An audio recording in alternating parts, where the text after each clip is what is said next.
so chilly. For my baby. Rub my seasoning. My name is Brad, and I'm a conservative Republican. Last summer, I happened to come across a video on the internet about the World Trade Center collapse on September 11th. As a kind of demolition hobbyist, I downloaded it and watched it. The title was Painful Deceptions by a guy called Eric Hufschmidt. The video made me angry. I was determined to prove the maker of this video wrong. I purchased DVDs about 9/11 from CBS and PBS Nova, including one made by the Naudet brothers. These were considered the official videos. And after watching them carefully and researching thousands of websites and archives on the internet, literally not sleeping for an entire week, I realized that the official story, not Eric Hufschmidt's Painful Deceptions, was unprovable, unsubstantiated, absolutely wrong. What you're about to see is information you should already know. Our news reporters, government, and media should have made all this material available to every one of us. Ask yourself why you've never seen it on TV. This is as close as we can get to the base of the World Trade Center. You can see the firemen assembled here, the police officers, FBI.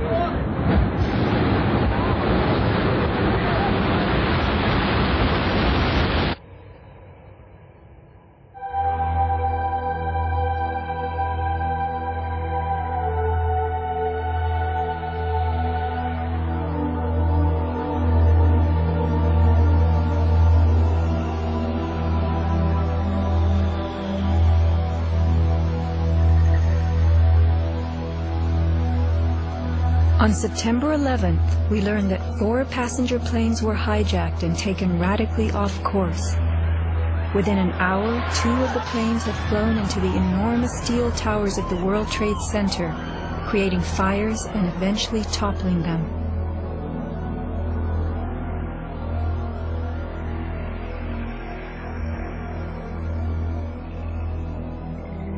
Dazed by the news, the American public soon believed the fires in the towers had burned so hot they caused the steel frames of the buildings to give way.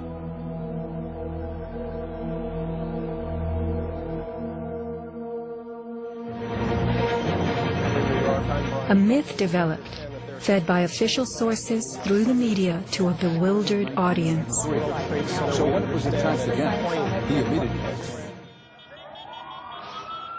Elements of the myth. The impact of the airplanes, gallons of burning jet fuel, steel melting, the buildings failing and suddenly imploding. In a mere 10 seconds, 110 stories hurtled earthward, pulverizing into dust. We ran to the building and went into the... Right from the start, on the street itself, the official story was born. Come out of nowhere and just scream right into the side of the Twin Tower, exploding through the other side. And then I witnessed both towers collapse, one first and then the second, mostly due to structural failure because the fire was just too intense.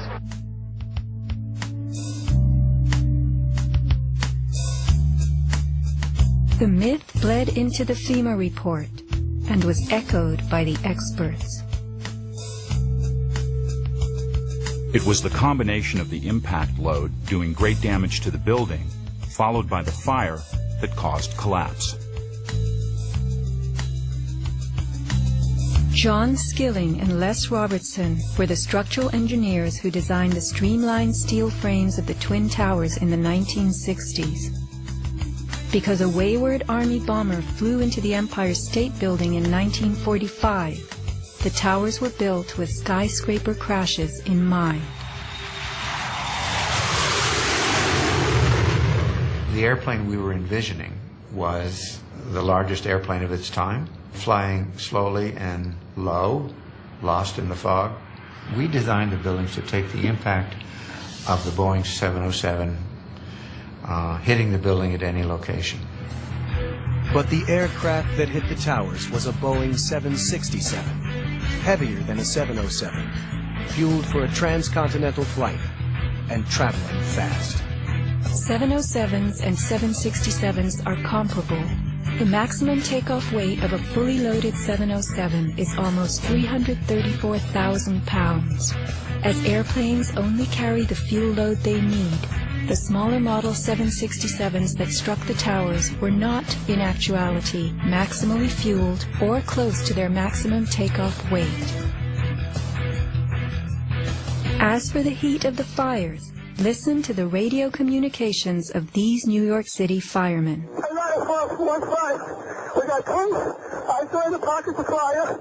We should be able to knock it down with 2 lines. Where you know that? 78th floor. We got tanks. I saw in the pockets of fire. We got tanks. Isolated pockets of fire. 2 water lines to knock them down. FEMA's executive summary relays that much of the fuel in the planes, jet-grade kerosene, was consumed by the initial fireballs and the following few minutes of fire. It then tells us that the burning jet fuel spread between floors and ignited the building's contents, causing more fire and generating heat. This was somehow enough to bring down the tower's 47-column steel core, 236 exterior columns, and thousands of steel trusses, all at the same time. Watch the tower smoking in the aftermath of the plane strikes. If you have ever tried to light a wood fire, you will know that smoking logs tell you the fire is not burning successfully.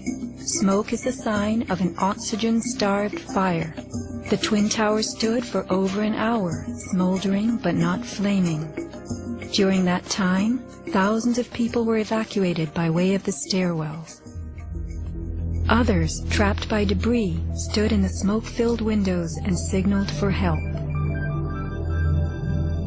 In fact, the towers did what they were built to do. The building was designed to have a fully loaded 707 crash into it. That was the largest plane at the time.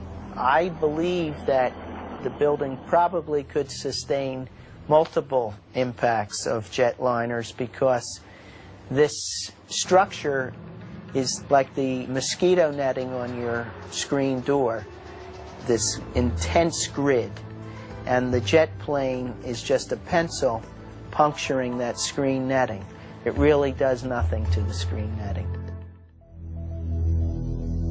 The towers were built to withstand 140-mile-an-hour gusts produced by winter storms. Anyone in them on a windy day could feel them swaying. The single impact of a jetliner was no more of a blow than the continued battering of a hurricane. I was just putting my stuff away, and all of a sudden we heard a loud crash, and the building started shaking, kind of moving like a wave. New Yorkers were stunned 1 hour later when the first tower fell. To the best of my knowledge, the considerations of the fuel in the airplane in terms of an explosion or a great fire was not considered. Now, we were not responsible for that aspect of the design.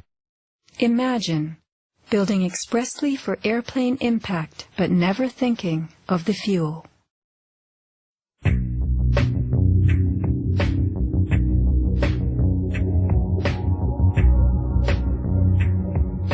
Never before in the history of the world has a steel building collapsed due to fire. I have not seen, until recently, a protected steel structure that has collapsed in a fire. True infernos have raged hot and long in steel-framed buildings, but not one of the buildings ever came down. In 1975, the World Trade Center's North Tower suffered a nighttime fire that flamed for 3 hours, spreading vertically from floor to floor of a building collapse. In February 2005, the Windsor Tower in Madrid, a skyscraper undergoing reconstruction, sustained a 20-hour fire. This is what was left. A standing building strong enough to support a crane. Compare a 20-hour inferno to 90 minutes of smoke.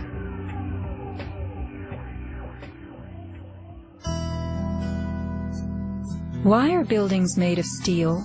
Strong, light, and flexible steel frames offer many advantages over wood and concrete, especially where skyscrapers are concerned.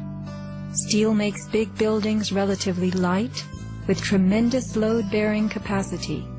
The upper floors won't crush the floors beneath them, and steel holds up better to weather and fire.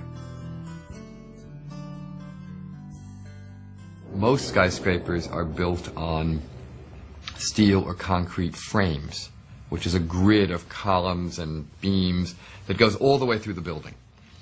The World Trade Center was different. It was what engineers call a tube structure. It was a very, very strong mesh of steel that surrounded the exterior. Inside there was the core, a rectangle of 47 columns made of 4-inch thick steel at the base, thinning with increasing height. The cores combined might with ingenuity, anchoring the towers and allowing them to flex. Look at the size of this steel. Solid, prefabricated floor assemblies, welded metal floor pans placed on top of trusses both welded and bolted to the vertical frames.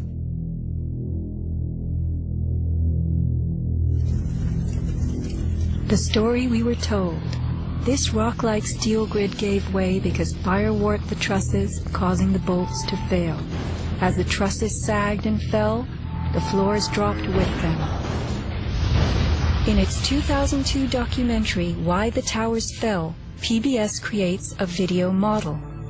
Once the trusses fail, the floors they were holding cascade down with a force too great to be withstood. The result is what's called a progressive collapse, as each floor pancakes down onto the one below. What remains standing? The tall, indestructible core. Why does PBS fail to explain the complete disappearance of the Twin Towers cores?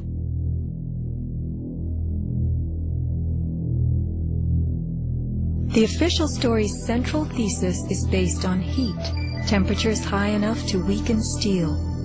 But people in the towers did not report such heat. Think about it. Neither steel, concrete, nor glass can burn. So what in those buildings could have burned to make such heat? How do these firefighters describe the collapse of the North Tower? We started running, floor by floor, it started popping out. It was if they had detonated. Yeah, detonated. They were planned to take down a building. Boom, boom, boom, boom, boom, boom, boom. All the way down. I was watching it and running. And others give similar descriptions. At 10:30, I tried to leave the building, but as soon as I got outside, I heard a second explosion and another rumble and more smoke and more dust. And then a fire marshal came in and said we had to leave because if there was a third explosion, this building might not last. Like, it sounded like gunfire, you know, bang, bang, bang, bang, bang, and then all of a sudden, 3 big explosions. We started walking down the stairs, we made it to the 8th floor. Big explosion. Blew us back into the 8th floor. Do you know if it was an explosion or if it was a building collapse? To me, it sounded like an explosion, but it was a huge explosion. Chief Albert Turry told me that he was here after the events that took place this morning. He tried to get his men out as quickly as he could, but he said that there was another explosion which took place. And then an hour after, there was another explosion in one of the towers here. So according to his theory, he thinks that there were actually devices that were planted in the building. Reports of bombs in the buildings, explosions. A CBS reporter to Dan Rather. But I was coming toward the World Trade Center looking for CBS crews and asked a firefighter if he saw any. All of a sudden, there was a roll, an explosion, and we could see coming at us a ball of flame stories high. Listen to the sound of a large explosion right before the South Tower begins to fall. This is as close as we can get to the base of the World Trade Center. You can see the firemen assembled here, the police officers, FBI.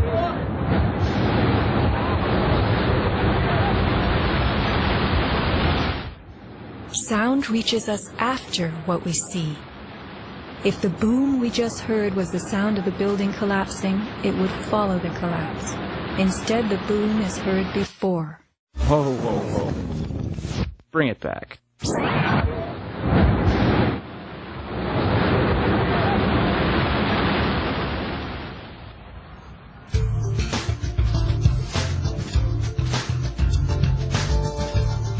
Let's consider the characteristics of steel. Steel is an alloy of iron containing added carbon for flexibility, workability, and strength. In the days of old, blacksmiths heated iron till it was red and pounded it for hours to form it. Horseshoes, knife blades, and plowshares were typical creations.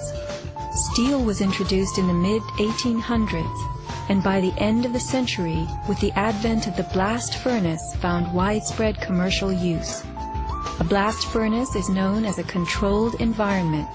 High temperatures are reached as oxygen is pumped into a closed space.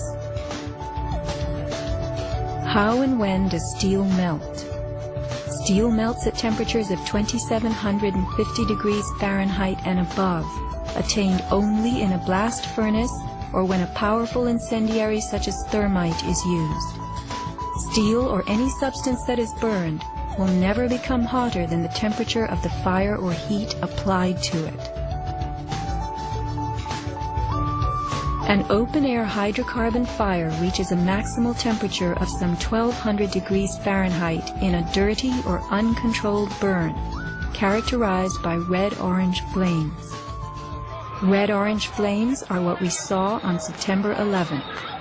Even the fireball caused by the plane strike was red-orange.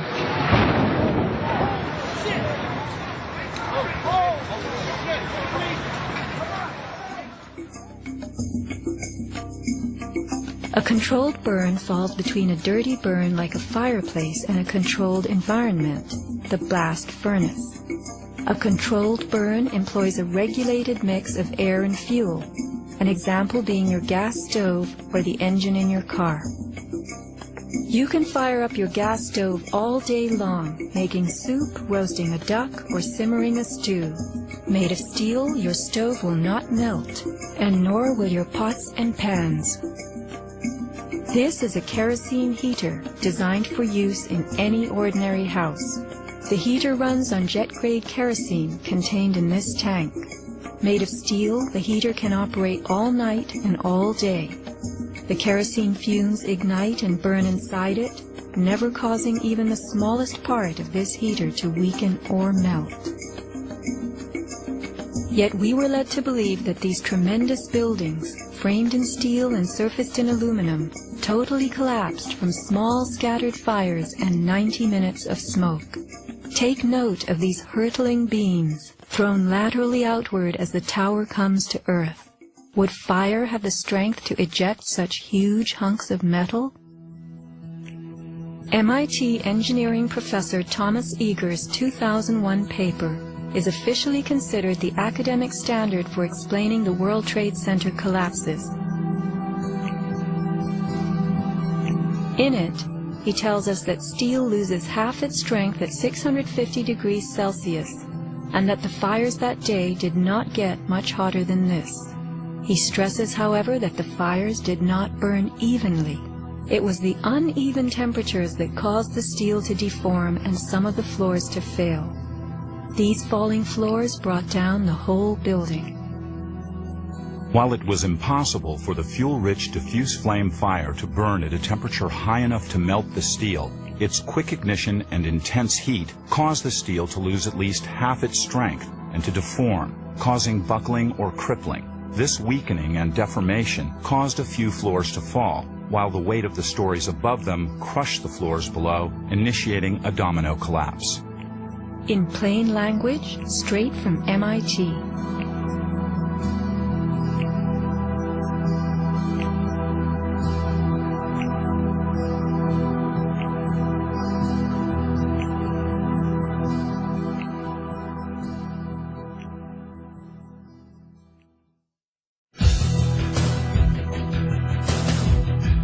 What do falling buildings look like? What do demolitions look like?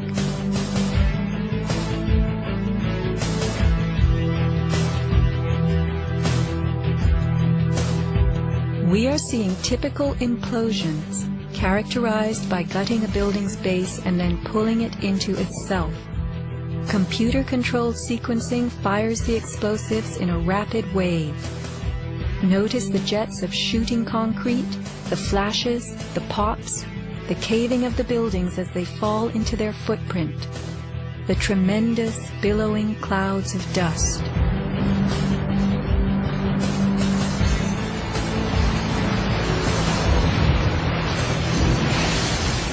Now let's look at the collapse of the Twin Towers.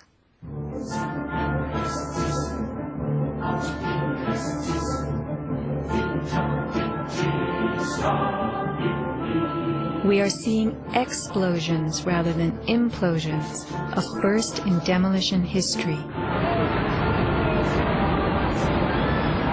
A sequenced rumble becomes a roar as debris is thrown outward. The damage is not contained. Even the windows are blown from neighborhood buildings. What kind of energy enabled this? Would fire hurl metal and concrete sideways into the air? Here, a 600,000-pound chunk of steel, twice the weight of a Boeing airliner, was flung 400 feet, wedging itself deep into 3 World Financial Center on Vesey Street. A FEMA photographer taking pictures of Ground Zero wondered why so many steel beams were jutting from neighborhood buildings. Watt shot pieces of the towers all the way across the street.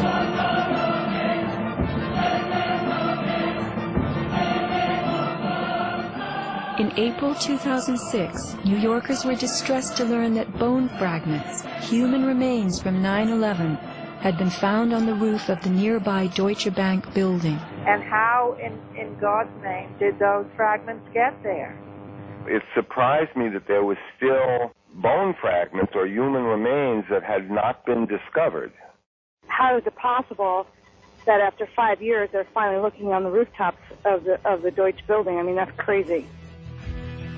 And bone fragments less than a centimeter long. How could they be so small? So much to be explained. Why did the South Tower fall first when it was the second tower to be hit? Watch the top of Tower 2 leaning outward, about to topple. Then, suddenly, it disintegrates in midair. What causes this giant slab of steel and concrete to turn into dust before our eyes?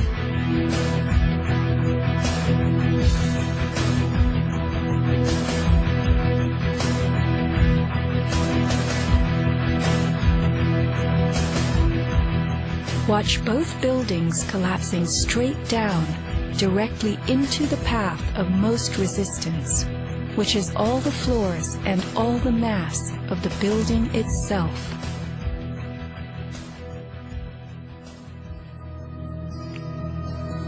The World Trade Center towers came down in approximately 10 seconds. Seismic data from Columbia University puts the North Tower collapse at about 8 seconds and the South Tower at approximately 10. Lynn Simpson, a survivor from the 89th floor of the North Tower, describes the site.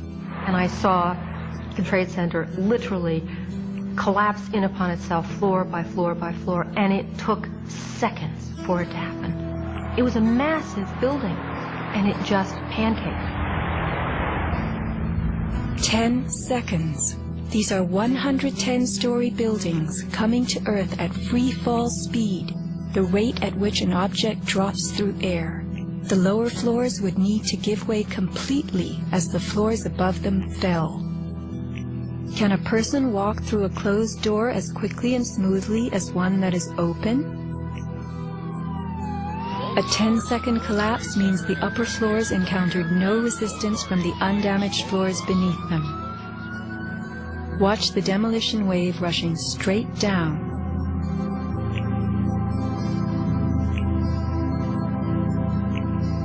Here the South Tower is half its original height, but wreckage from the upper collapse has not yet fallen this far. We are watching a demolition moving faster than gravity itself, a building bursting into powder from top to bottom.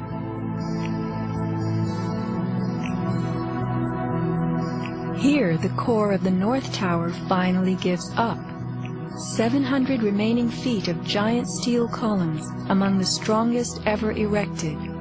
What force acts upon the core to make it all of a sudden disappear?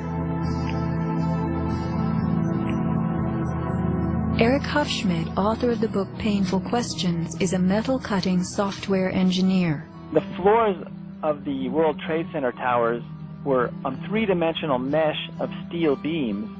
You have to keep in mind now the floor is about an acre in size. There are thousands of joints all over it. In order for the floor to fall down, thousands of joints would have to break simultaneously. And then if you look at the speed at which this came down, less than 10 seconds, you blink your eye and thousands of joints just popped somehow. The only way you can explain that is with explosives. They had to have had explosives placed all over the floors at the primary joints. And then that would explain how all of the joints broke at such a rapid rate. The debris was crashing from one floor to the next. Debris cannot crash through steel and concrete floors as fast as it falls through the air, and there was no slowing. Explosives had to be breaking the joints ahead of the falling rubble, which is why the top half starts off collapsing slowly and then it starts picking up speed. This is a pancake collapse. Why don't we see piles of floors at ground zero?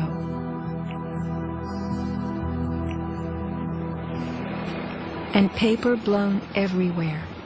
Wouldn't a pancake collapse have trapped the contents inside? What blew this paper all over New York?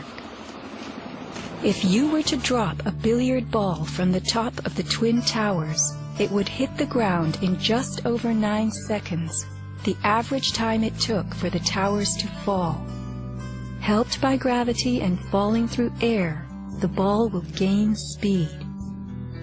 The calculation for a pure pancake collapse of 110 stories, with each floor pulverizing to get out of the way, is 96 seconds. In the real world, with the floors creating resistance, a pancake collapse would lose speed. Never would it gain speed.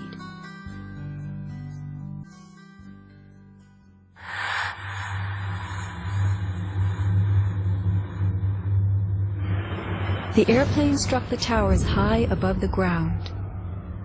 But down in the lobby of the North Tower, marble facing flew off the walls, the windows shattered, all the glass blown out. Right away, a guy from the Port Authority told him the damage was somewhere above the 78th floor. But all you had to do was look around. It was obvious. Something had happened right there in the lobby. You just saw that all the windows were blown out. The lobby looked like the plane hit the lobby. Like the plane hit the lobby. What caused so much wreckage in the lobby? William Rodriguez, a maintenance employee at the World Trade Center and the last human being to exit the towers alive, describes a giant blast below his building. And all of a sudden we heard an explosion. It was a huge explosion that came from under my feet, meaning that it came from the sub-levels between B2 and B3. And there was a huge explosion at the top of the building. You could hear the difference from the bottom and all the way through the top. The one from the top, which was actually seconds after, was heard very far away. The one at the basement was pretty loud, and you felt your actual feet moving with the floor. The tremor that is sent through the floors, that the walls cracked and the false ceiling totally collapsed. And that's when a person named Felipe David came running into our office saying, "Explosion, explosion, explosion." And when I saw him, he has all his skin pulled from under his armpits and missing pieces on his face. An explosion deep down in the tower before the plane crashed 95 floors above. Others lived to report enormous explosions below the towers. Construction worker Philip Morelli was in North Tower sub-basement 4 at the time of the first plane strike. I go downstairs, the foreman tells me to go to remove the containers. As I'm walking by the main freight car of the building, in the corridor, That's when I got blown. I mean, the impact of the explosion, of whatever happened, it threw me to the floor, and that's when everything started happening. Blown to the floor. Let's hear what happened next. I was racing, I was going towards the bathroom. All of a sudden, I opened the door, I didn't know it was a bathroom, and all of a sudden a big impact happened again, and all the ceiling tile was falling down, the light fixtures were falling, swinging out of the ceiling, and I come running out the door, and everything, the walls were down, and now I started running towards the parking lots. There was a lot of smoke down there, there was a lot of people screaming. People came with us running up the ramps. Philip then ran underground to the South Tower. You know, you got to go clear across the whole from 1 to 2 World Trade Center. You know what I mean? That's the way you got to run. And then all of a sudden it happened all over again. Something else hit us to the floor. Right in the basement, you felt it. Walls were caving in, everything that was going on. I mean, I know people that got killed in the basement. I know people that got broken legs in the basement. People that got reconstructive surgery because the walls hit them in the face. Engineer Mike Pecoraro in the 6th sub-basement found the parking garage and machine shop reduced to rubble.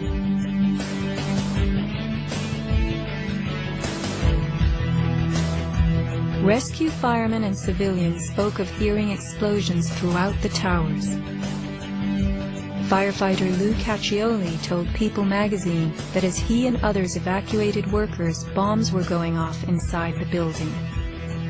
Explosions stalled elevators and filled entire floors with smoke and debris. An eyewitness who said there was an explosion on floor 7-8. 7-8. To dispatch, we've just had another explosion. Warren Street because of the secondary explosion. We've got numerous people covered with dust from the secondary explosion. And we got another explosion on the tower, 1013, down 2 has had a major explosion and what appears to be a complete collapse surrounding the entire area. Who's involved in the secondary explosion?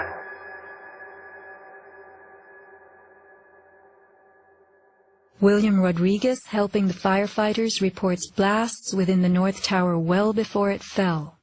As I went up, I remember listening to small explosions on the upper floors, and these small explosions were not coming from the area of the impact. It was coming from lower floors. And when the second plane hit the South Tower, we heard boom. When we heard boom, inside our building, the North Tower, we heard pa pa pa pa pa pa pa pa. And on the security radio, we heard, we lost 65, meaning the 65th floor collapsed. And as we went down the stairwells, you could hear the actual collapsing inside the buildings. You heard rumble, you heard the cracking of the walls, I mean, pieces falling right next to us of the actual building.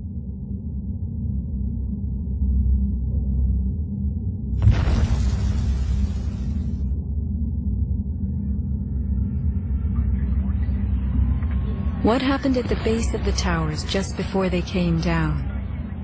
Smoke appeared at street level.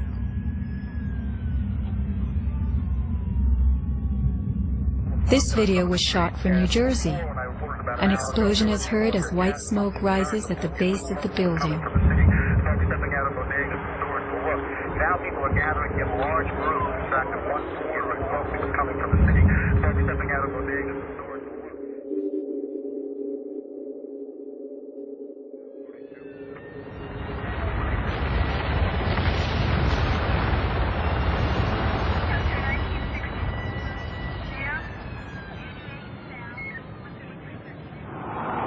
Watch the camera shake on its tripod as a large energy source rocks the ground. 9 seconds later, the North Tower falls. I heard like an explosion and then a cracking type of noise. And then it sounded like a freight train, rumbling and picking up speed. I looked up, and I saw it coming down. As I came out of the North Tower, everything started trembling under my feet like an earthquake. The only thing I saw was a fire truck. I ran towards the fire truck and slid right under, when the building started to collapse right on top of the fire truck.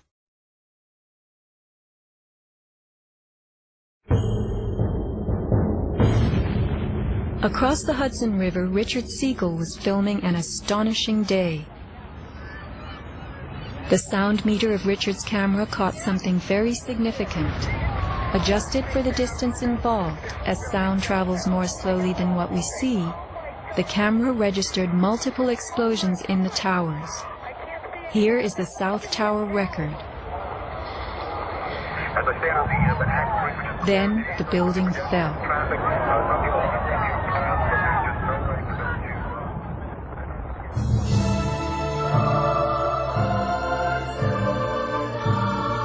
Let's look carefully at the collapse itself. Notice the puffs of concrete issuing from the sides of the building well ahead of the collapse wave. Called squibs in demolition language, these are actual explosives, charges firing visibly through the exterior as gravity pulls the building down.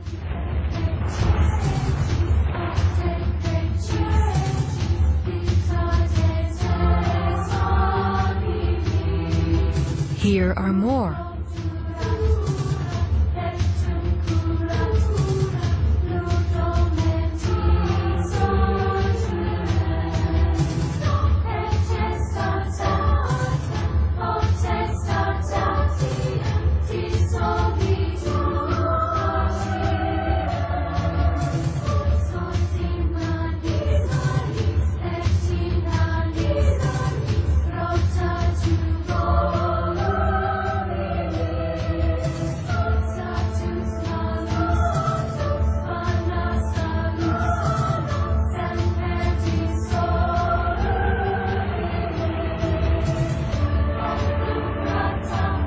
Shattering from the top, engulfed by banana peel plumes, these were no ordinary implosions. The Twin Towers each consisted of 3 multi-story buildings set on top of one another. To sustain the weight of so many floors, the sky lobbies had to be extra heavily reinforced. Watch a big squib coming from the sky lobby band.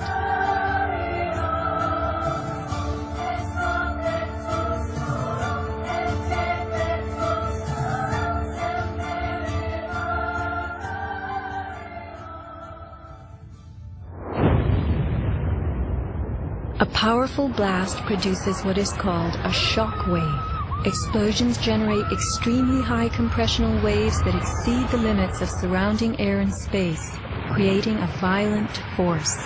When the debris started coming down, I was right in the shadow of the South Tower. I was less than 100 yards away. Everybody saw the video over and over again of that cloud chasing people down the street. It was like a tornado. It was like being hit by a wave at the beach, but the wave was intense, it was hot, it was noisy. It was like getting hit in the back by gravel, rocks, like somebody had picked up handfuls of rocks and was just throwing them at you. And the noise kept coming and coming, and one second I was running, and the next second I was flying. I was just, I had no control over my feet, no choice as to what direction I was going. I was in the air, and it seemed like I was being followed by this tornado of darkness. The South Tower fell first. This is the shockwave blast as it rocks the tower next door.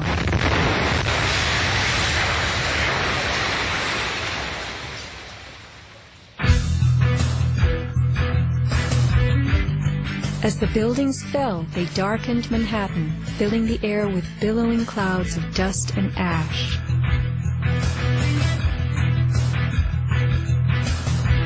What produces these huge, scudding, cauliflower-like masses of slowly moving dust? True, a 110-story building has just been reduced to 1 million tons of rubble. But is there anything in our experience we can compare it to? A volcano.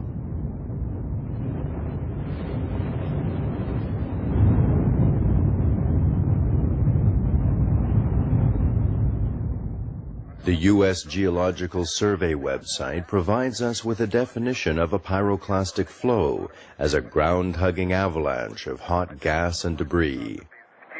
The rising gas chimney is clearly visible in this photo of the North Tower implosion with pyroclastic flows between buildings. The cauliflower shape of the debris clouds is a telltale sign of pyroclastic flows generated by massive explosions typical of volcanic eruptions and controlled demolitions. The second building that has gone down. A pyroclastic surge can even flow over water as hot gases carry dust created by explosive energy. Here, the South Tower implosion creates a pyroclastic surge moving out over the Hudson River. A volcanic eruption produces exactly the same thick, scudding ash, heavy with debris, hugging the ground as it flows out from a tremendous internal explosion.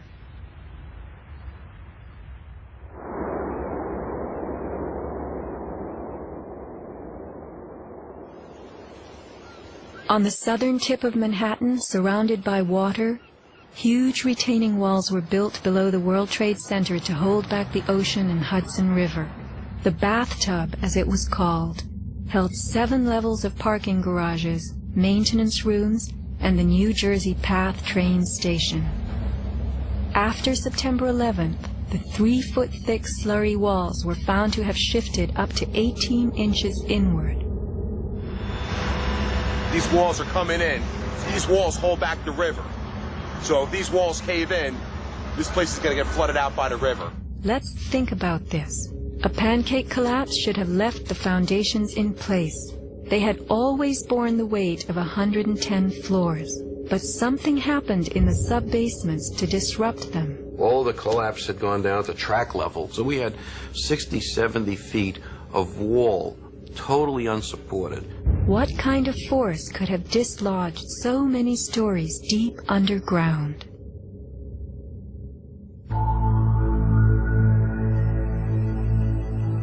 The pile itself seemed to have a life of its own. It spewed fire when we dug into it. The ground continued to burn. Les Robertson publicly reported that 3 weeks after the collapse, live fires burned and molten metal still flowed underground. You see how this debris is still smoking? That's from the fires that are still burning. 8 weeks later, we still got fires burning. Steel-toed boots is one of the biggest things. Out still on the rubble, it's still, I believe, 1,100 degrees. The guy's boots just melt within a few hours. In November 2005, physics professor Stephen Jones of Brigham Young University published a 25-page treatise on the collapse of the Twin Towers and Building 7, applying the laws of physics to the official story. From an interview on MSNBC. As we read in the FEMA report, it says here, and I put this in my paper, of course, the best hypothesis, which is the only one they looked at, the fire, has only a low probability of occurrence. Further investigation, analyses are needed to resolve this issue, and Professor, I agree with am that. sorry that we are out of time, and I'm not sure that. Whoa! One other thing I want to mention about. Okay, if you can hit it. Okay, with it quickly. all right. Okay, here we go. Molten metal in the basements of all 3 buildings. Right. And yet, all scientists now reasonably agree that the fires were not sufficiently hot to melt the steel. So what is this molten metal? It's a direct evidence for the use of high-temperature explosives such as thermite.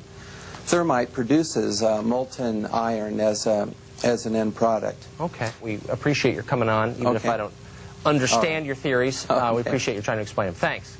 Professor Jones barely got in his mention of thermite. An incendiary used by the military, thermite is a compound of iron oxide and aluminum, which when ignited sustains an extreme heat reaction, creating molten iron.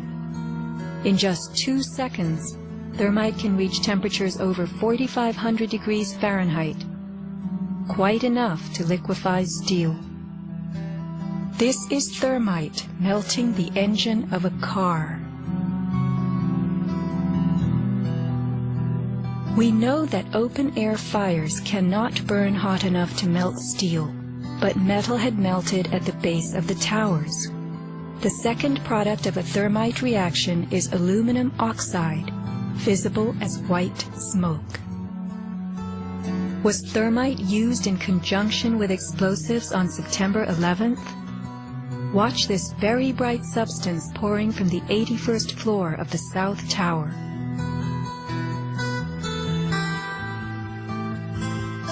And white smoke appeared at the base of the building. Would this be aluminum oxide, the byproduct of a thermite reaction? Appendix C of the FEMA report describes sulfur residues on the World Trade Center steel. The New York Times called this the deepest mystery of all.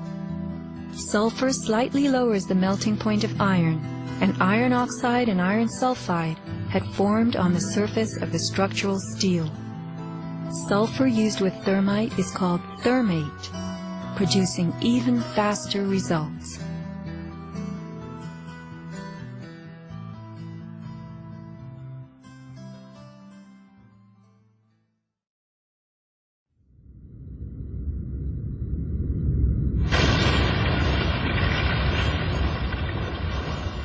Let's look at what happens in the demolition industry. Taking down large structures requires preparation. Powerful explosives and heavy equipment are used in advance to weaken the foundation and bottom sections of a building before additional explosives and gravity bring the rest of it down. The words of a senior blaster. We blow the basement, all the columns in the basement. Then we crack it up at the top to get it started. We go every other floor all the way down. Every explosive has a timer on it. That's why it's controlled. When the columns go, each floor goes down and impacts the one below and keeps going. Here's what demolition experts use in steel-framed buildings: the linear shaped charge. It's a chevron-shaped or V-shaped charge that you can focus at a specific target, and it's lethal. It generates around 3 million pounds per square inch pressure at a speed, depending on the explosive inside the shaped charge, in excess of 27,000 feet per second. Besides the unfathomably powerful shaped charge, blasters have a lot of tricks. There are over 1,000 different types of explosive. Different because they detonate at varying speeds. This is detonating cord, and this burns at about 21,000 feet per second. Comes in all colors, pastels too. With the use of delays, we can control pretty much where the debris lands. We can control vibration. We can control noise levels. Timing and delays are the key to just about everything in our business.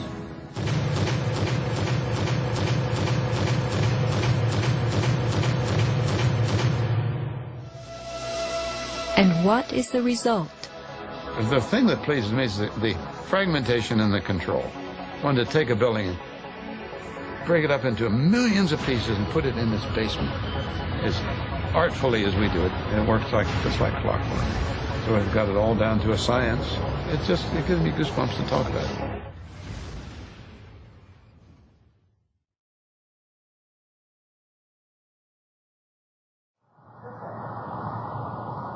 Were the underground explosions intended to blow out, followed by blasts heard inside the buildings of shaped charges slicing the core? Because of the secondary explosion, we've got numerous people covered with dust from the secondary explosion. Demolition pre-weakening usually takes place well in advance of the final blast, but at the World Trade Center, critical prep work might have had to occur in a very compressed time frame in the panicked aftermath of the plane strikes.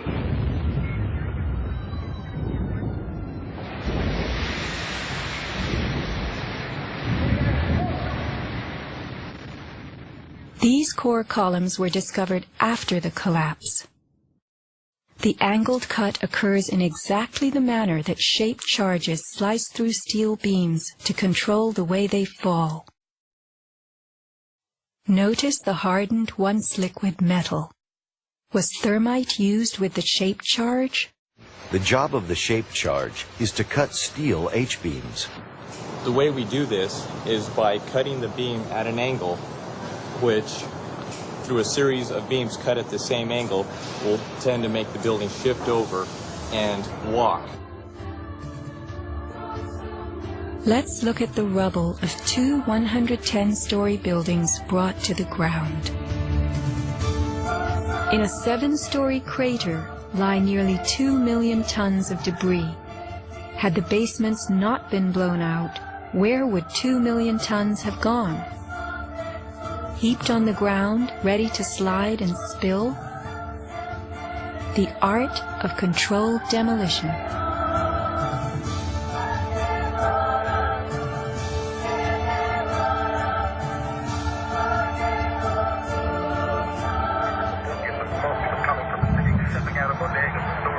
Remember the pre-collapse and mid-collapse explosions caught by Richard Siegel's camera on the Jersey Shore?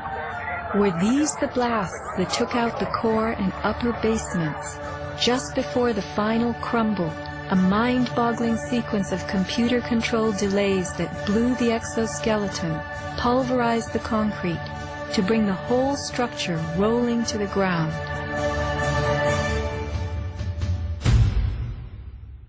Was this the story of that day? Inside our building, the North Tower, we heard pa pa pa pa pa pa pa pa pa. And on the smoke was coming from the city. Folks stepping out of bodegas and stores will look.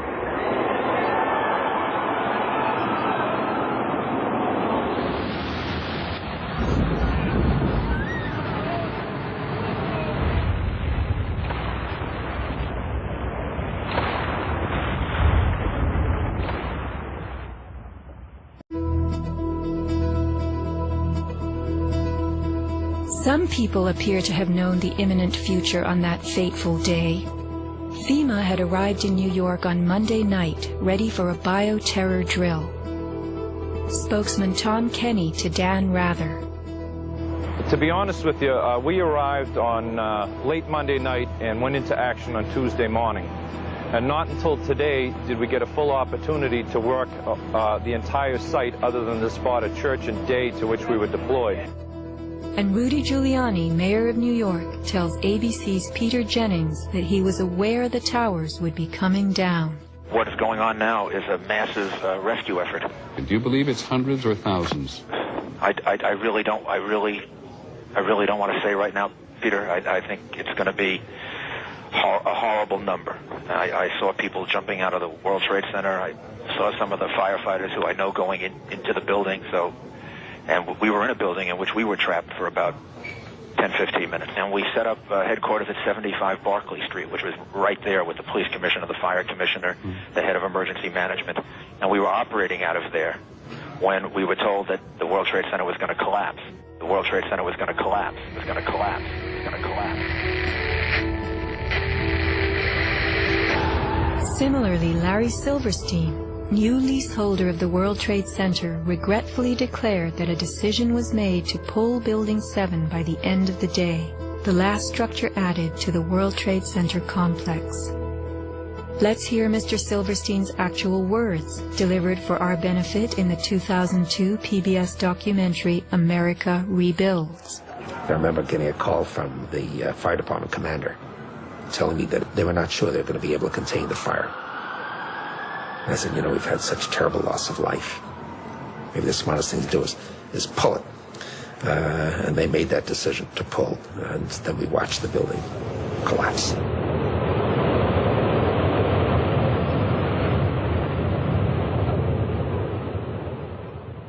Blast, shoot, blow, and pull are terms used in the demolition industry to refer to bringing down buildings, bridges, and other structures.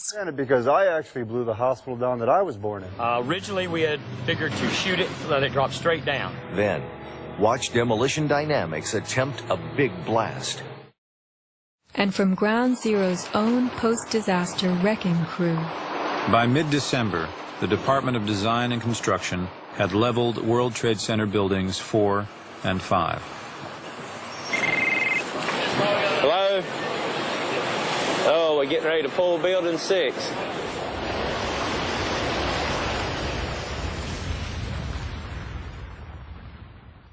Silverstein, a commercial real estate tycoon with international political connections, acquired a 99-year lease on the World Trade Center complex in the spring of 2001. Throughout the summer, he reworked the insurance policies on his new property, making sure that it was covered for acts of terrorism. Explicit in the lease agreement was Silverstein's right to rebuild the complex if it were destroyed. After 9/11, Mr. Silverstein fought his insurers in court to obtain double his policy limits for the destruction of his property, maintaining that the double hijacking constituted 2 disasters caused by terrorists, not just one. He won and was awarded over $7 billion, a magnificent return on his original $15 million investment. My first reaction is to think about the families of those people, the tragedy, the magnitude of it. However, I firmly believe that we should rebuild.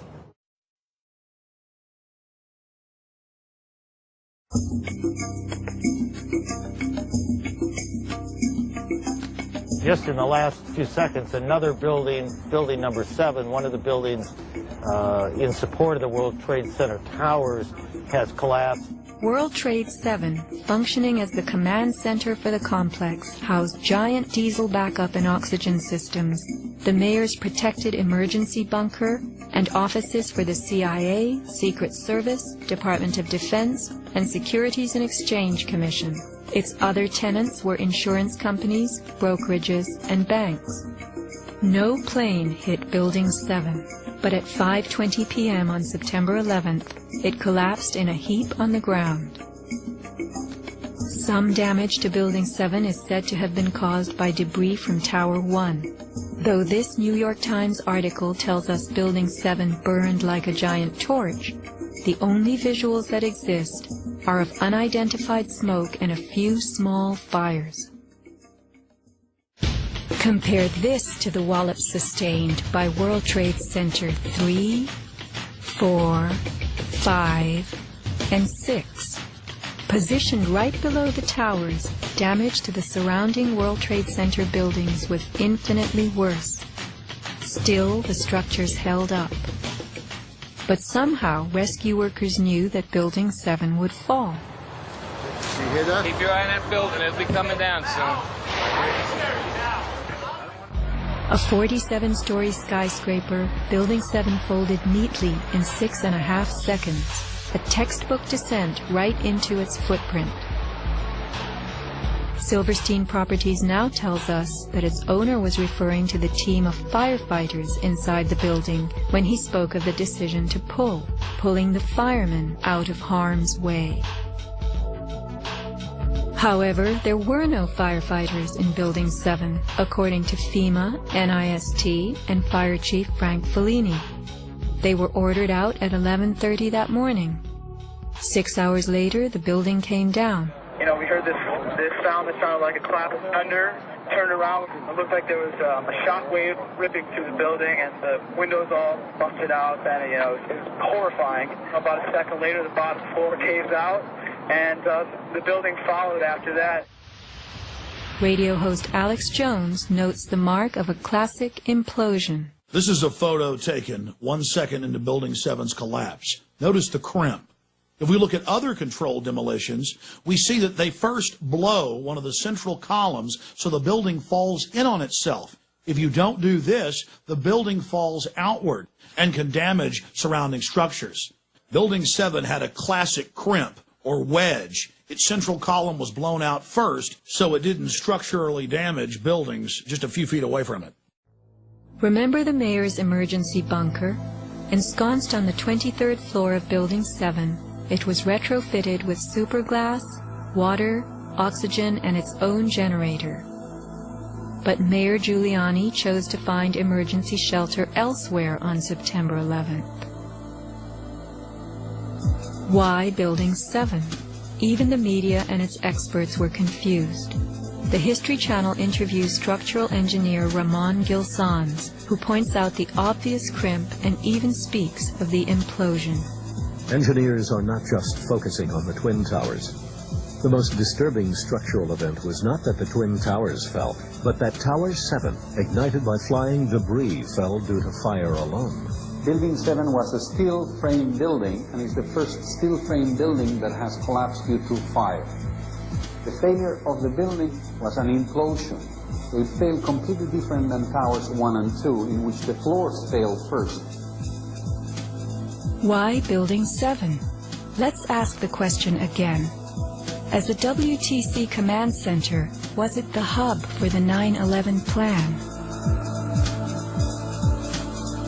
Also, in 6.5 seconds, lost forever were thousands of SEC case files on corporate fraud, including those relating to the notorious activities of giants WorldCom and Enron.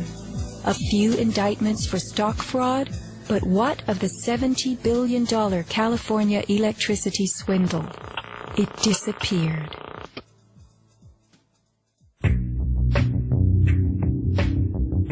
No one died in the collapse of Building 7. It was vacated well in advance of its implosion, but not the Twin Towers. Why weren't police, firemen, and civilians in these buildings told what to expect? Tragically, employees in the towers were advised to return to their offices. The announcement came on that everything was fine. Tower 1, they were evacuating, but Tower 2 was fine, and we could go back to our offices. We're about to go through the turnstile. The security guard says, "Where you guys are going?" I said, "Well, I'm going home because I saw fireballs coming down." He said, "No, your building is safe. It's secured. It is safer to stay in your building. Go back to your office." Stanley Prayamnath returned to the 81st floor. Then, I just happened to raise my head looking straight towards the Statue of Liberty, and what I saw was a giant airplane coming straight towards me. the South Tower was hit between the 78th and 84th floors. Trapped on the 81st floor by crushing debris, Stanley was rescued by Brian Clark. Slowly and painfully, they made their way down a stairwell to freedom. Outside, Stanley had a feeling of uncanny prescience for what was to come. And we peered through the railing up through the trees at the tower, and Stanley said, "You know, I think that tower could come down." And I don't know why I'm telling this man this building is going. But I knew it was not over.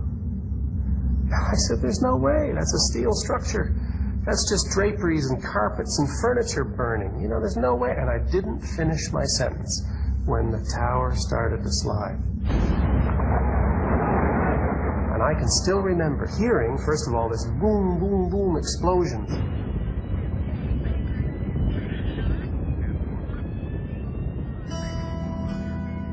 Not all were blessed with intuition or foresight.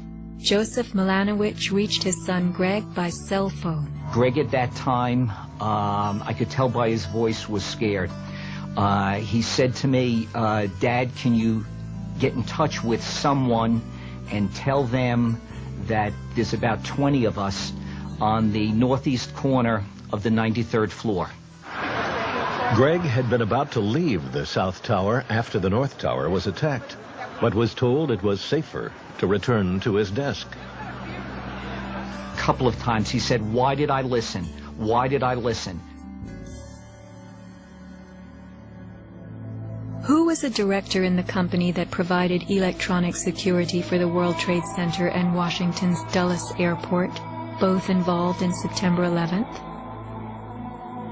None other than the president's younger brother. From 1996 to 2000, SecureCom installed what was referred to as a new security system at the World Trade Center. Wirt D. Walker III, a cousin of the Bush brothers, was CEO of SecureCom from 1999 until 2002. Interestingly, these facts have not been made public. Was it only a security system that was added during those years, or was it also the wiring for a long-awaited plan? Scott Forbes, an IT specialist in a firm that had leased space in the South Tower since its erection, reported an unprecedented power down in his building for almost the whole weekend prior to 9/11. We were notified 3 weeks in advance of the power down by the Port Authority. That was relatively short notice to plan to shut down all of our banking systems. It was a big deal. It was unprecedented. We had a data center on the 97th floor, so our originating servers were all there. During that weekend, the power down meant that there was no security. The doors were all open, basically. And also the security video cameras were all off. But there were guys in overalls carrying huge toolboxes and reels of cables walking around the building on that weekend. Employees were notified that internet cables were being upgraded. But who were the strange workmen, and what were they really doing? All the power was shut down. If there was a power down, that meant that everything was gone in terms of security, in terms of access to the building, so anybody could have gone there and do any kind of setup.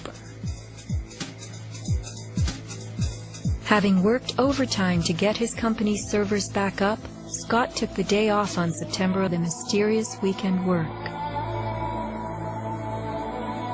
Scott notified many authorities, including the 9/11 Commission, about the unusual and lengthy power outage, but was ignored.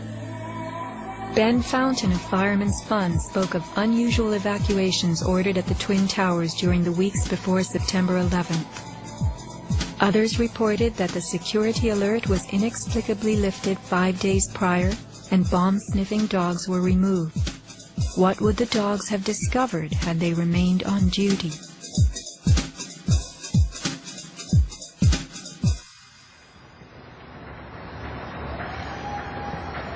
Not long after the disaster, Lower Manhattan saw banners like this one. Although they were idolized as cathedral-like symbols of power and triumph that pierced the New York skyline, the Twin Towers were big money losers for the Port Authority of New York. They cost millions a year to equip with the basics: electricity, water, heat, air conditioning, sewage, and even oxygen, being airtight. As modern communications connected traders from all corners of the globe, tenancy in the Twin Towers continued to drop. The towers presented another problem. Decades ago, their steel beams had been sprayed with fireproof asbestos, a cancer-causing material banned from use in building in the mid-1980s. Although the World Trade Center complex was given several waivers, it was expected to clean up its act. But to remove the asbestos from every supporting beam in the Twin Towers would have been almost undoable. Quotes for this cleanup ran over $1 billion, and no insurance company was willing to bear the cost. An urban renewal project of unfathomable proportions. Given the tower's issues and problems, September 11th proved an unexpected bonanza. The Trade Center was built in the 1960s to revive a rundown area of New York, and 40 years later, urban renewal could again take place. 2 white elephants were removed, and a brand new complex is in the works. The full height of the new Freedom Tower will soar to 1,776 feet.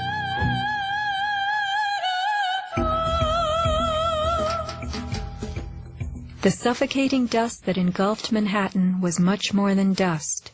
It was pulverized concrete, glass, metals containing lead, mercury, dioxins, benzene, and of course asbestos. None of that was healthy for any living thing. Today, thousands of rescue workers have developed lung cancer and serious permanent health conditions. And the rescue dogs continue to die. What you had was a ground-level municipal incinerator that smoldered for months, burning up the most heavily computerized building in the world.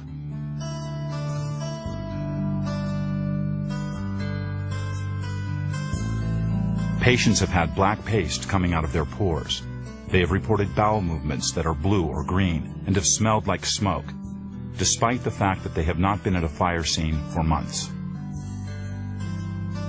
Only 3 days after September 11th, Washington instructed the EPA to declare Manhattan safe and reopen Wall Street, though the air remained toxic. A federal judge is blasting the former head of the Environmental Protection Agency for telling New Yorkers it was safe to return to their homes and offices near Ground Zero soon after the 9/11 attacks. The judge called Christine Todd Whitman's actions, quote, conscience shocking, and refused to grant her... It was documented that the White House ordered EPA to tell these lies, to downplay the seriousness of the environmental hazards. In addition, 9/11 first responders who have fallen ill and applied for aid have been denied.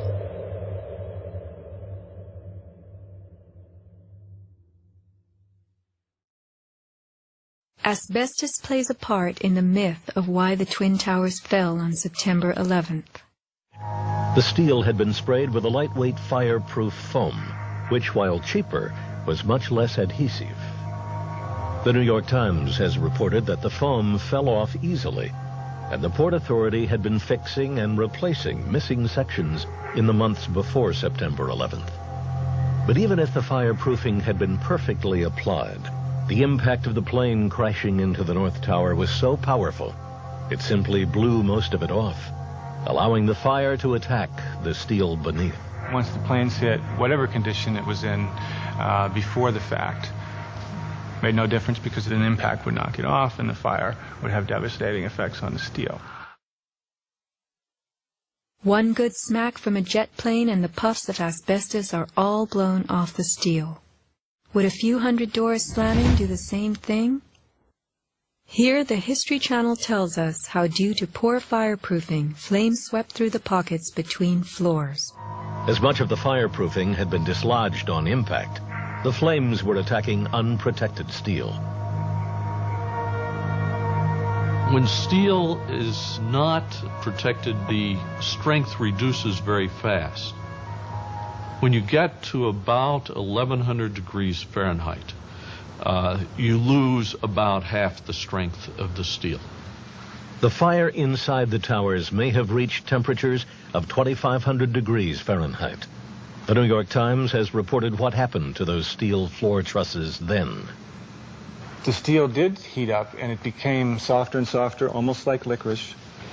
And eventually, all the steel had been weakened in this zone. 40 years ago, the steel used to build the World Trade Center was certified by Underwriters Laboratories, a global product compliance and public safety guardian. Let's hear a lone voice that spoke out from this enormous company. My name is Kevin Ryan, and I'm formerly a manager at Underwriters Laboratories. I was fired from my job 5 days after sending a letter to a government scientist at the NIST, questioning the report that the NIST had recently released in October of 2004. I wrote this letter because I had serious questions about what I saw in the report. Those questions went back to September of 2001 when UL's CEO came to our location in South Bend. He told our entire staff that the World Trade Center steel had been certified by UL, and he said that we should be proud of how long the buildings had stood. Over the next 2 years, I did some research and found some very disturbing facts, including that the steel had been disposed of in an unprecedented manner. Once I discovered those facts, I sent a written question to UL CEO asking him about these things and what he was doing to protect our reputation as a company. He replied in writing to me that UL did, in fact, test the steel. He talked about the quality of the sample and how well it had performed in the tests. And he said that our company had tested the steel and that it had done beautifully. After that, he asked me to be patient and wait for the NIST report because UL was working closely with them. I saw this report in October of 2004, and in November, I sent my letter to NIST asking for clarification. I felt it was an obligation on my part to ask the questions, since no one else seemed to care to. After the 1993 bombing, the fireproofing in both buildings was updated considerably. But when you look at the NIST report, you don't see any testing that showed that a 767 would widely dislodge the fireproofing under any impact, let alone so far from the point of impact. So now we've been left with a new theory that is not really a theory at all, but only a collection of vague statements. The NIST report represents what can really only be called anti-science. They started with their conclusions and worked their way back to some leading hypotheses. When the results of the physical tests showed that the temperatures were far too low to soften steel, and that the floors could not have collapsed, and that the fireproofing could not have been widely dislodged, the NIST ignored these results and built a black box computer model that no one can argue with, and that would spit out the right answers. Today, anyone who's conscious enough to know what's happening in the world knows that most government policy is being driven by this false story. Crack down and punish the perpetrators of this attack. This is being seen on Capitol Hill as another Pearl Harbor, as another Pearl Harbor, as another Pearl Harbor. The steel in dragon-like lengths and contortions spoke for itself. Bent, deformed, without cracks. I found it hard to believe that it actually bent because of the size of it and how there's no cracks in the iron. It bent without almost a single crack in it. It takes thousands of degrees to bend steel like this. Typically you'd have buckling and tearing on the tension side, but there's no buckling at all. There's no buckling at all. Here is the meteorite, molten iron fused with concrete. And architects, engineers, people who work with steel, welders have just never seen the level of destruction and the level of deformation of this material in our lives. It is true that heat expands steel. In a fire, steel members may swell and bend slightly. But this, how could these huge tangles have been created? The steel below the towers had melted at many thousands of degrees. Since metal conducts heat, were these twisted remains formed by high temperatures wicking their way through a gridwork of steel?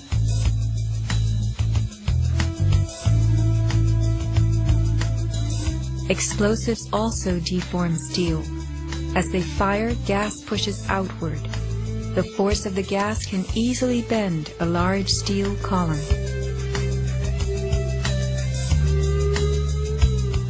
Two kinds of debris, huge shattered columns that could break a truck, combined with matter that was near pulverized. You have two 110-story office buildings.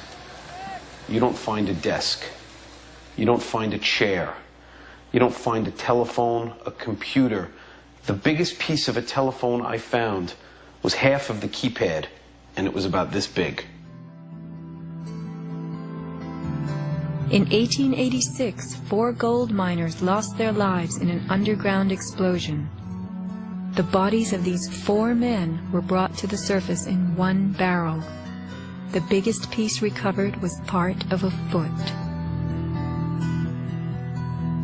September 11th left over 1,100 bodies unaccounted for. At Ground Zero, this was found inside a length of steel. And before they sealed this up with the sheetrock and all the building materials on the interior face, the workers would sometimes put beer cans and the newspaper that we found, the New York Times paper, we found in a similar spot to this.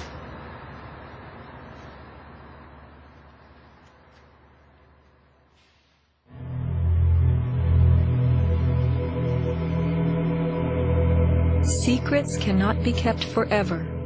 Just as that newspaper from 1969 revealed itself to us decades later, we will someday know the inside of September 11th. The reasons for the staging of such a production go far back into time. Insurance policies covered nearly everything in the World Trade Center that was destroyed. But what if certain commodities could be removed in the nick of time? Gold and silver held by commercial banks and the COMEX exchange is said to have been stored beneath Ground Zero. This single cache belonging to the Bank of Nova Scotia was unearthed and made public. Was there more, and was it removed, remains the question.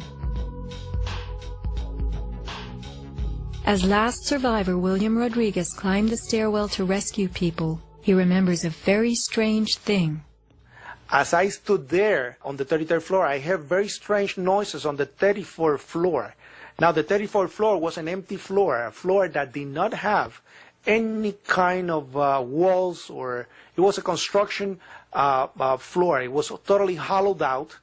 There was nothing there, and I heard very heavy equipment being moved around, and it sounded like dumpsters with metal wheels being moved around, and I got scared because I knew it was an empty floor. Nobody was supposed to be there. As a matter of fact, not even the elevators stopped there. You have to have a special access key to open the door on the 34th floor. So to find that there were strange noises there, and I continue actually bypassing that floor because I didn't dare to open the door on the 34th floor. Something told William Rodriguez not to mess with the 34th floor. I got scared. Yet William Rodriguez was not a man who was scared that day. He remained in a burning building against firemen's orders, endangering his own life as he saved the lives of others. What could have been happening on the 34th floor? For weeks, Scott Forbes had heard similar noises on the 98th floor above him. It must have been at least 4 to 6 weeks before 9/11. It was like rebuilding work going on upstairs. The tenants, the people from Aon who had been there were moved somewhere else. The offices were just vacant. And there was a lot of heavy machinery building work going on. It was almost like pneumatic drills and lots of hammering, so much so that the floors were shaking. That's how noticeable it was. It was almost as if something heavy was being moved and then it was being taken off wheels, and it was like boom. Our floor underneath literally shook. You could feel the weight above you. That was how large it was. On one occasion, I opened the door to see what was going on, being nosy. When I opened the door, the whole office space was empty. There was nothing there at all. It was quite bizarre because it was just empty. Completely empty, barren, nothing, zero. Not even cables hanging from the ceiling, but there'd been these heavy noises and vibrations up above. It was really strange. And the noticeable dust in the building the week before. It was probably the week leading up to 9/11. Every morning I'd come in around 7 a.m. and the dust was incredible. It was filthy. It was like the cleaners weren't cleaning. Right where the windows were, there was a sill which enclosed radiators. I was sick to death of the dust which was appearing on the windowsills. It was dirty grey and very, very noticeable in that week leading up to 9/11. Where was that dust coming from? Grey dust Scott himself had to clean. Was it powdered cement? The steel columns of the Twin Towers formed an endo and exoskeleton. Had something been placed around the edge of the building, holes been drilled to contain it? Was the dust in those final days a telltale sign? As white elephants, the buildings were full of vacant offices. Tenants could be temporarily moved around for upgrades as Aon was, and a plan arranged to perfection. Was the strange construction that could be heard but not seen going on all over the towers? Larry Silverstein took possession 6 weeks before September 11th, when the strange construction began. Were the sounds that scared William Rodriguez the last of the rats as they left a sinking ship?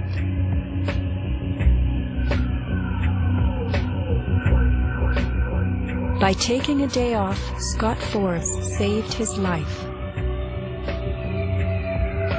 This woman was not so fortunate. She is 9/11's Iphigenia, calling soundlessly to people who could not help her. Christopher Hanley, trapped with 100 people on the 106th floor of Tower 1. Fire Department 408, where's the fire? Yeah, hi. I'm on the 106th floor of the World Trade Center. We just had an explosion up here. What building are you in, sir? 1 or 2? 1 World Trade. All right. Yeah, there's smoke, and we had about 100 people up here. Sit tight. Do not leave, okay? There's a fire or an explosion or something in the building. All right? I want you to stay where you are. Yes. Kevin Cosgrove, trapped on the 105th floor of the South Tower. We There's smoke right there, 105, 2 power. It's right there, it's black, it's iron. My wife thinks I'm all right. I called her and said I was leaving the building, I was fine, and bang. The 3 of us, 2 broken windows. Oh, God!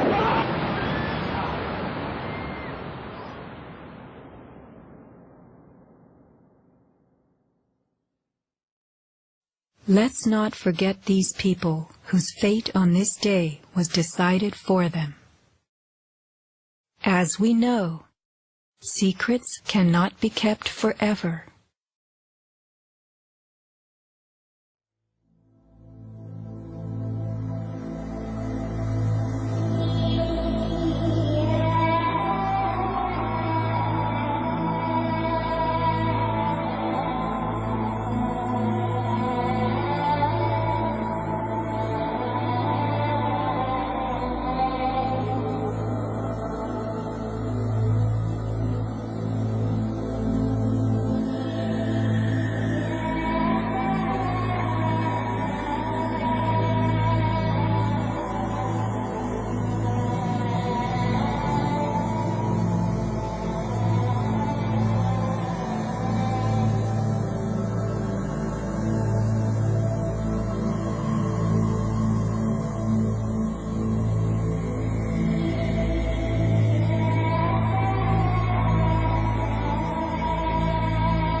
Thank you.